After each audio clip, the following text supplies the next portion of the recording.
September 15th, 2014 is when Microsoft officially laid bare the news that they were acquiring Minecraft, something which led to turmoil within the studio. Kind of a time of uncertainty and, you know, a lot of wondering and being a little bit afraid. This led to a collapse in the output from the Java Edition producing studio as they released no more updates in 2014 and released 0 in the entirety of 2015. This is the only year in the entire history of Minecraft Java Edition, 15 years long by the way, where nothing has released, and this has left its mark on Minecraft history because when they finally came back, they released 1.9, which is widely known as one of the more controversial updates. It still hasn't been ported to Bedrock, that's how controversial it is. But even more interesting is what happened with 1.10, because on June the 8th of 2016, Minecraft released the Frostburn update. This was an update of contrast, bringing spicy nether blocks while also giving 2 new ice mobs that might slowly kill you. It was the last update before a major reorganization at Mojang, but instead of being remembered nostalgically, it's actually universally hated. Actually, hated would imply that people were passionate, but really it's more like... It's a bit of a... It's just bad. Yeah, it was just not much. Not much. This was only the second update to release after the Microsoft Black Hole year, and was the last update to remove Herobrine for several updates, and I guess that must be the reason it's so unpopular. They finally got him, but more seriously, what was so bad about Minecraft 1.10? Why did they abandon so many of the game's core update concepts, and what was going on with Mojang at the time to cause this to happen? Jeb certainly can answer that last one, but for the other ones, let's go through exactly why this happened.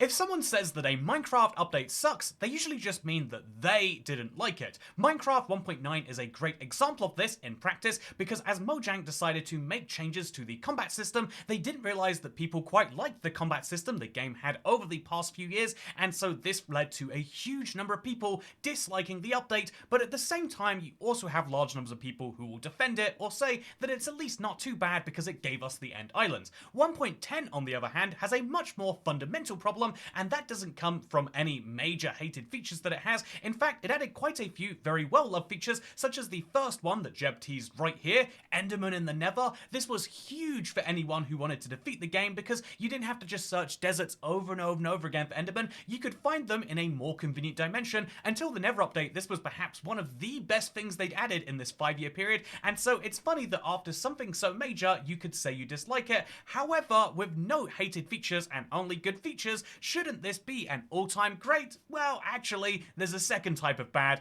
and sadly, it's the bad that surrounds us all every single day. Mediocrity is defined as being of only average quality, not very good, and sadly, this is the type that people seem to have everywhere. Obviously, people would prefer something great, but weirdly, we have a lot more to say and share about the things that we hate than the things that we find to be okay. This is the curse of 1.10, but I guess at some point we should ask, what was inside? I'll start by showing you the trailer for this update, which looks very nice, right? Yeah, this is a nice one, except this isn't a real trailer. This update and 1.9 are the only major updates since Minecraft's release which do not have trailers. I wonder what these 2 updates have in common, huh? But yeah, if we want to actually see what's inside, we'll have to go and look at the changelog, except this was back in the days when Minecraft had the old website, the Mojang.com one, and so we had to go into the Wayback Machine, but even then, it doesn't really help us understand exactly what's inside. Sure, there are lots of features listed here, but the actual list of things inside could come from the wiki or from this world we've made instead. There are lots of features listed here, but just seeing them in a list doesn't really help you feel them, and so I figured what might be a lot better is if instead we went back in time and did an update news video from the time of 1.10's release. And so, hello, I'm ABXToyCat, welcome back to another Minecraft update news video. Let's talk about this brand new 1.10 update, also known as the Frostburn update, because it has done quite a few interesting things, including our first partially neutral mob. So neutral mobs don't mind you until you attack them, but the polar bear is only partially neutral because it's neutral until it has a polar bear cub around. When there's a polar bear cub in the vicinity, the polar bear gets a lot more aggressive, and whether he's visible or not, he's going to cause some serious issues for you. And so if you wanted to, you could deal with this problem one of 2 ways. You could either kill the polar bear herself, I've decided it's a she, or you could kill her baby, which means that you can either be pro the killing of single mothers, or you can kill their children, or you can run away from them entirely. And it's funny because even though there's a specifically undead scary mob,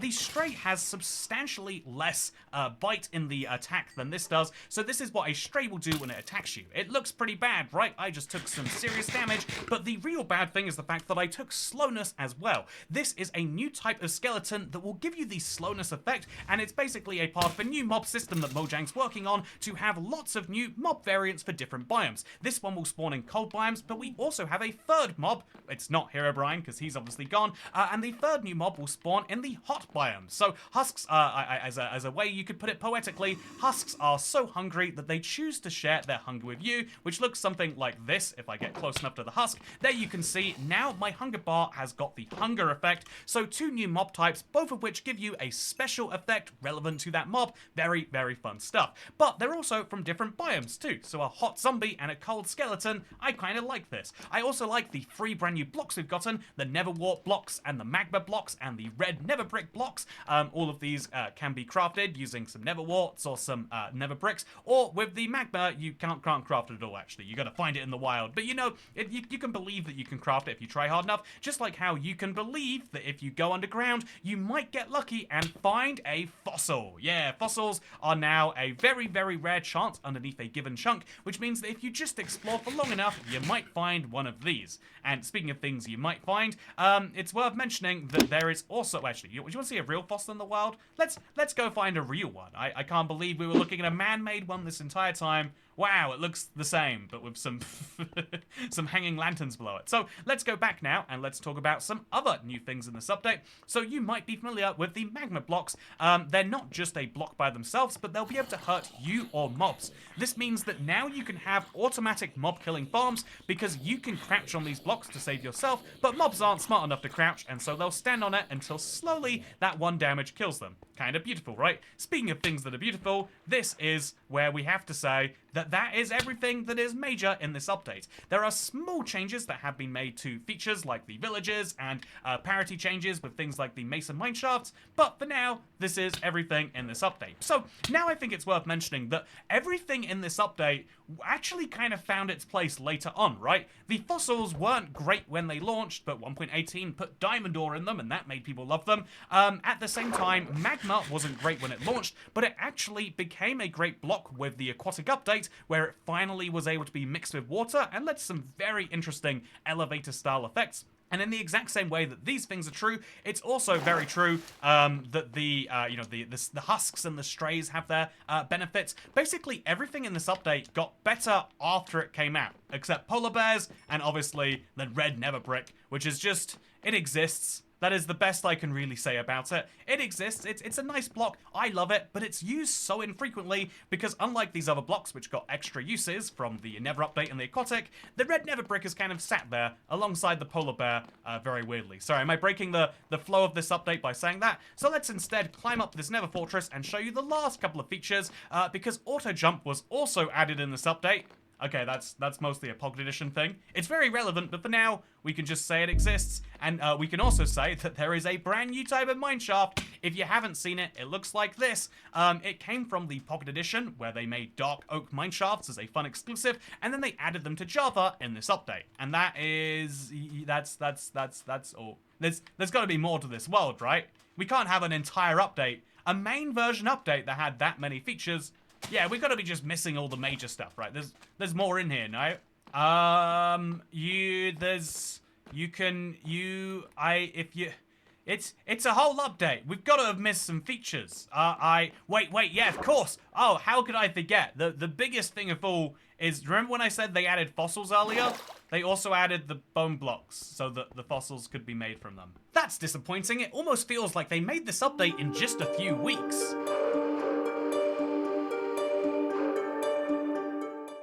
98 days after 1.9 released, 1.10 was available and downloadable. This is pretty crazy by itself, but even crazier is the snapshot process, which runs for most of the year for a given update nowadays, but to quote the Minecraft wiki directly, this update has the fewest number of snapshots to date, with a mere free compared to the 20 to 30 from previous and later updates. That is wild, and really, compare that to genuinely a bug fix update today, a mediocre, small point version which will have 4 to 5, and you'll realize that this update really did go through a tiny development cycle. At the pace that they released this, they could make 4 of them in a year, and if they had stuck to this, if they had continued making more Minecraft 1.10 style updates, we'd have gone through 32 updates in the last 8 years, and we'd be on Minecraft 1.42 right now, obviously assuming no breaks during the pandemic. This update structure would likely have changed Minecraft itself in a serious way, and as a result, we would not have seen as much content in the major themed updates,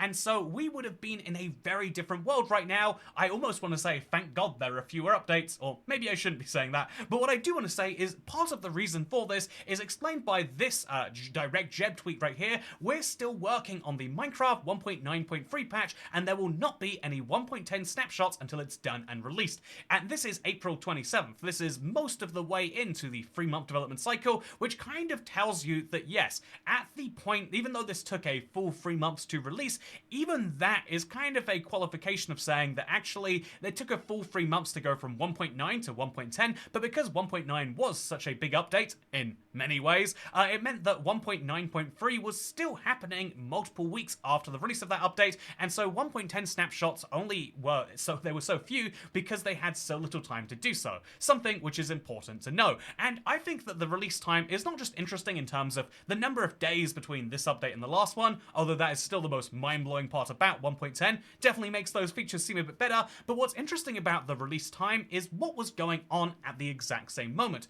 Obviously, Minecraft, especially the Java team, the OG people, the people who had been there since the beginning, were the ones which were going through the biggest restructuring during the Mojang acquisition. Mojang was very keen to try and make them develop the same game they'd still been doing. However, interestingly, they weren't the only edition of the game. As you'll know, there was the Pocket Edition, which later became the Bedrock version of the game, and also the Console Edition, and both of these games were thriving at this time. This is something that I almost wanted to dedicate a whole section of this video to, but to keep things simple, around the same time that Minecraft Java was doing this great reset process, Minecraft Console Edition got the Battle minigame. This was the great era of Minecraft Console Edition because they had caught up to the Java Edition and were very soon to do so, and indeed they were actively working on unique content that didn't exist elsewhere. Battle minigame was one of the most revolutionary moments in the console, and arguably is one of the reasons that people miss it to this day. They had the time to develop Battle minigame because of how slow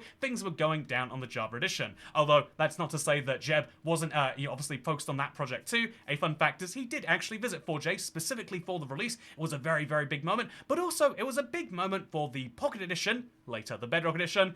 If we want, we can call this early Bedrock because Microsoft had a very long game plan from the very moment that they purchased the game to make the Pocket Edition more cross-platform. So early Bedrock, minus 1 year Bedrock or so, was getting more and more of its features taken seriously, more and more features were being added to the game, and many of its features were directly added to the Java Edition. Here is Jeb directly confirming that he ported another feature from MCPE to Java, and so when you look at a tiny update and you say, actually, yeah, 2 of these features directly came from the Pocket Edition, Auto Jump and the Mineshaft, you then start to realize that, wow, yeah, the Pocket Edition was going through something incredible, something that anyone who was playing at the time can confirm. I had played Minecraft Pocket Edition when it first came out. I went on the laziest 0.2 version where it was just creative, and I thought to myself, nah, this is cool, but it's just a dumb phone thing.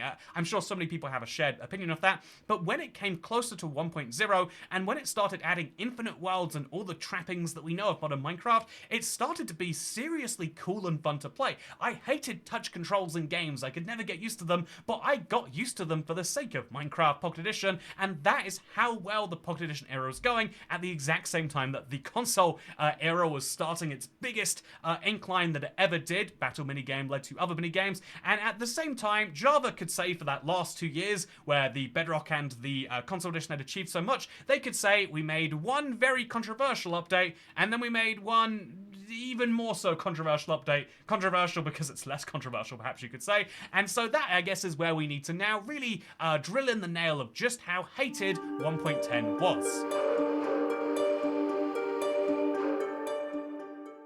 Working out what people really think about an update can be quite hard, especially with 1.10, which, like I said, is often a forgotten about update or a mediocre update, and so outside of finding sources at the time which will describe it as an update with new features, it's hard to find real opinions where people rank it against other updates, but that's exactly where tier lists come in perfectly. This forces you to rank things directly against one another, and I figured that when I looked for tier lists of Minecraft updates, I'd find lots of people who put it somewhere in the middle just out of forgetfulness, but what I found was interesting because it seemed to be the reverse. Instead of people being like, yeah, I guess it was a fine update, most people instead put it at the very bottom. Seriously, try to find a tier list where it's not there. I challenge you very much, because every single tier list I was finding, where it's this first one from Minecraft memes, where as you can see, only 1.1 and 1.10 make the bottom tier. Putting 1.10 on the same level as 1.1 is pretty crazy, but then only 1.15 is on the next layer, meaning that every single Minecraft update is S, A, or B, besides Buzzy Bees and the 1.10 update.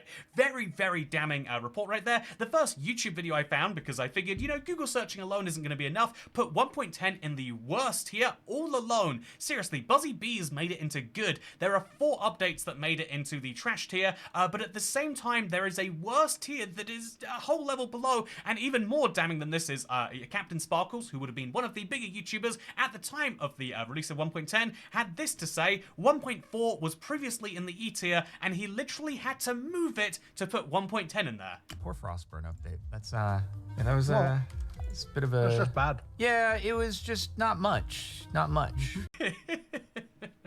1.10 is so bad in their opinion that it makes other updates look good just for being compared to it. In fact, seriously, I really believe that when you're trying to research something like this about opinions, it's important to find people who disagree with what you're trying to find, and so I tried to find the highest ranking for 1.10 on any tier list, and it was this one right here, where as you can see, 1.10 made it to the B tier, which is actually slightly above the middle. This is really, really, really damn impressive until you realize the source is a Roblox wiki.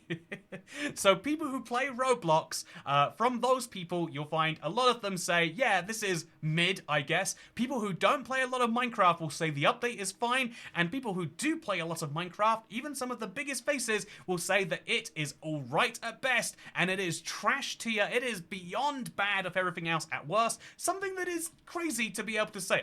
I'm looking, even as I'm making this video, I'm like, surely someone out there has got a tier list where they rank it any amount higher, but it's just not true. There is no one who will come to the defense of 1.10 as a great update, only people who will say, oh no, it's not bad, it's mid. Which is, you know, again, a damning place for an update to be, but this is something which really has to be said. 1.10 is not a loved update. 1.10 does not have a special place in anyone's heart. 1.10 instead is just the mark of the end of the 1.1x era, rather the start of the 1.1x era, and the end of the 1.x era. Minecraft moved from having updates which were variable at a big scale to ones which had a much more consistent size, and 1.10 was a relic of the old way of doing things. Would this have been a more appreciated update if it had come as 1.9.5, or if it had come earlier than that, even as beta 1.9 even? These are questions which we'll never know the answer to, but all we can say for sure is that in this timing, where there was a huge gap, where Minecraft console was doing its own thing very successfully, where Minecraft Bedrock was becoming huge, an update which consisted of large numbers of features being ported from those editions really wasn't one that impressed people. In fact, like I mentioned in all of the features, most of the features in this update aren't just unimpressive by themselves, they actively needed a rework later. In my opinion, the husks and the strays have only really found their use in 1.21. In my opinion, the fossils weren't any good until 1.18, and the fact that every single feature in this update, with only a couple of exceptions, can be said to be made better in the future is damning by itself, but the fact that the last 2 features, the polar bear and the red nether bricks, are very underused today shows you that this was a pet love update, but one that just didn't ever achieve. And so then I guess the big question is, will we ever see it again?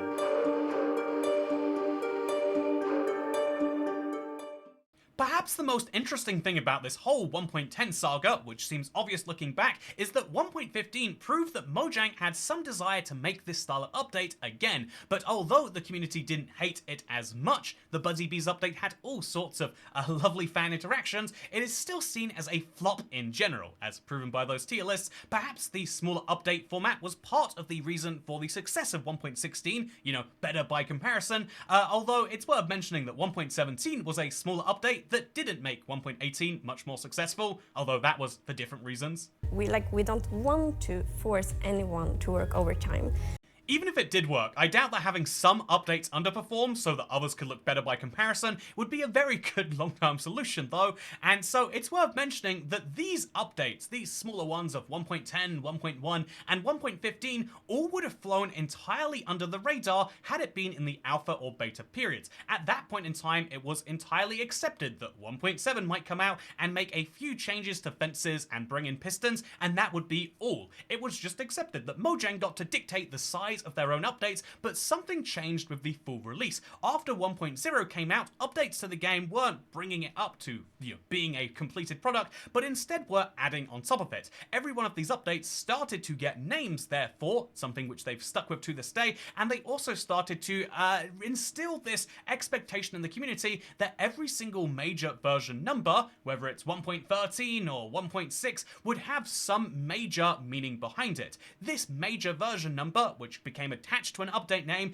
then became attached to a set of expectations from the community. And so I think that that is the reason why when they release a major update, even if it has a name, people look at it and say, oh, it's not actually very much at all. And so I think that Mojang is going to have to rethink their strategy if they want to make these. There is clearly some desire on the development team, whether it's coming from Jeb or whether it's coming from the staff more broadly, that major updates are great and need to be done, but also sometimes they just want to work on minor things. And so I think that Mojang's strategy, instead of hoping that they make small updates in between the big ones to hope that they're more successful in the end, I think that instead Minecraft will reserve the major updates for big releases that have a trailer and the huge changelogs and hundreds of features with a dedicated name. They want these to not feel like an afterthought, but that means that we won't have to skip on the features that would otherwise not be in these updates, because I think that Mojang is currently trialing drops. Between the Tales and Trails update and the Tricky Trials update, Mojang wanted to add armadillos, new dogs, and dog armor to the game, alongside all sorts of other fixes and changes. However, instead of creating a Buzzy Bees style version number, you know, calling this 1.21 and delaying the Tricky Trials update to 1.22, Mojang instead decided to release this as 1.20.80 for Bedrock and 1.20.5 for Java. These are usually reserved for minor updates, and so you might hear that and think, yeah, it's just going to fix a couple of bugs, but with 1.20.80, they decided to name this not just by its version number, not as an update with a full name, but instead as the Armored Paws Drop. This is used in multiple places, and it's a very interesting way to redefine what an update can be. An update is, in Minecraft terms, a huge expansion to the game now, and if there is something else coming, that could be a drop. And so here's the question, are drops the future? There is clearly a desire to create them, and after the Armored Paws drop went well, there is clearly a desire to receive them, but I think it is still too soon to say definitively. There is a struggle internally honestly, in Mojang there's a lot of struggles, but there is a huge struggle internally regarding the post-update period, with some developers arguing that more time should be taken between major updates to fix and finish the last one, with the community languishing at the high time between updates, and corporate would love to resolve this with marketplace sales and DLCs, but outside of a few select crossovers, this fails to move the needle. What the community really needs between major updates are these slightly smaller ones, the tiny little things that make the bigger update more worthwhile. Take 1.16. If it weren't for 1.16.10 and adding the Piglin Brute to the game, the Bastion would have never been as intense of a structure, because you'd just be able to walk in by wearing gold armor. And the same is true for 1.21. They are making some changes in 1.21.20. Don't ask why it's not 1.21.10. They're making some changes in this update that can give it drop status. They are working on bundles. They are working on changes to the trial chambers. And so if each of these drops comes with some amount of of excitement if each of these drops can come with their own trailer, but without the expectation that it is a sad update, but instead is a good drop, then that can create the best of both worlds. And so I think that this is the most interesting thing to take away from this video. If there is something that you can conclude after watching all of this, I want it to be this. Mojang as a studio has changed a lot. You can especially see that in the reorganization that they had to work out for themselves in the post-Microsoft period. Things went from being a crazy, chaotic indie studio to being a small subsidiary of a giant of the world's most valuable company. Lots of things changed. And one of those things was working out exactly how they do things needs to be done by processes. They can't just randomly wing things because then 1.10 will come out and it will be unsuccessful. Their goal as a studio is to have things which are loved, is to update the vanilla game and make it something great to build off. And again, lots of people would love to make some money off that later down the line, and so Microsoft is happy. But this means that when they are making these things, when they're working on these processes of how big an update should be, they also need to work with the community to work out expectations. And I think that even though it's taken a solid 8 years since 1.10 came out, they finally worked out a way that you can have a 1.10 sized update and not have the community universally say that it's trash or mid at best. And that is something which I think is promising, because I think that Minecraft works best when the community and the developers are on the same team. When the developers are saying we'd like to make smaller updates, the community freaks out. When when the community says we'd like every update to be very big, the developers freak out because they don't have a place to put stuff. And so working out better terminology, working out better announcement periods, and having more frequent updates can be a win for everyone. And that is something which I hope is indeed the future of the game. But right now, too soon to tell for how this affects the future. But what we can say is that 1.10 is the last time that Mojang absolutely fell face first on an update. But I don't think we can blame them. I think that 1.10 failing, like with any failure in life, led to 1.11 being a much better update, which led to 1.12 being one of the best in a long time, which led to the update system they're on right now, where every single update feels like a huge expansion, whether it's to oceans, villages, the Nether, or an entire structure. Minecraft has worked out a way to market and create updates that are exciting and that genuinely bring huge numbers of players back to the game, and that only happened because of these blunders. So as much as there is some critique of 1.10 here, I also think that if it weren't for this, we'd be in Minecraft 1.42 right now, which sounds great in terms of all the little doodads and gadgets and mobs we'd have, but we'd be missing out on oceans that look like this, on villages that look like this, and most importantly, on whatever the heck this guy is, and whatever's happening through his portal. Something which we'll discover, not in a drop, but in a major update in the future. For now, I hope you enjoyed this. I hope that you don't get killed by an invisible polar bear tonight, because I've been IVX Toycat, and I hope you enjoyed this video essay style content on 1.10. Subscribe if you want to see some more, because I'll see you in the next one. Goodbye.